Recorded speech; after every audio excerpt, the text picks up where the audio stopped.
শুক্রবারের আমল ও দোয়া। ১. গোসল করা ও সুন্দর পোশাক পরা।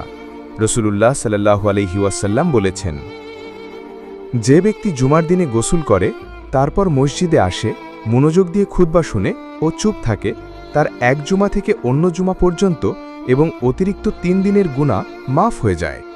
মুসলিম। ২. সূরা কাহাফ তিলাওয়াত করা। রাসূল সাল্লাল্লাহু আলাইহি ওয়াসাল্লাম বলেছেন, যে ব্যক্তি জুমার দিনে সূরা কাহাফ পাঠ করবে তার জন্য ২ জুমার মাঝে নূর আলোকিত করা হবে। হাকিম। ৩. দুরূদ শরীফ বেশি বেশি পড়া।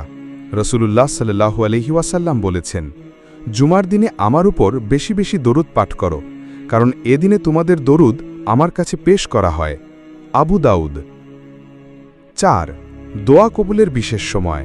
জুমার দিনে একটি সময় আছে, সে সময় বান্দা যদি আল্লাহর কাছে কিছু চায়, আল্লাহ তা কবুল করেন। বুখারী, মুসলিম। ৫. তাহলিল, তাকবীর, ইস্তিগফার বেশি বেশি করা। সুবহানাল্লাহ, আলহামদুলিল্লাহ, আল্লাহু আকবার, লা ইলাহা ইল্লাল্লাহ, আস্তাগফিরুল্লাহ। শুক্রবারের আমলের জন্য একটি ছোট দোয়া। আল্লাহুম্মা জাআলনি ফীহি মিন ইবাদিকাস সালিহিন ওয়াজআলনি ফীহি মিন আউলিয়াইকাল মুকাররাবিন বিরাফাতিকা ইয়া আরহামার রাহিমিন।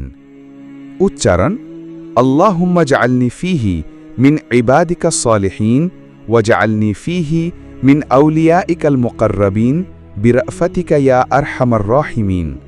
অর্থ: হে আল্লাহ, আমাকে আজকের দিনে আপনার সৎ বান্দাদের অন্তর্ভুক্ত করুন এবং আপনার নিকটবর্তী প্রিয় বান্দাদের মধ্যে রাখুন।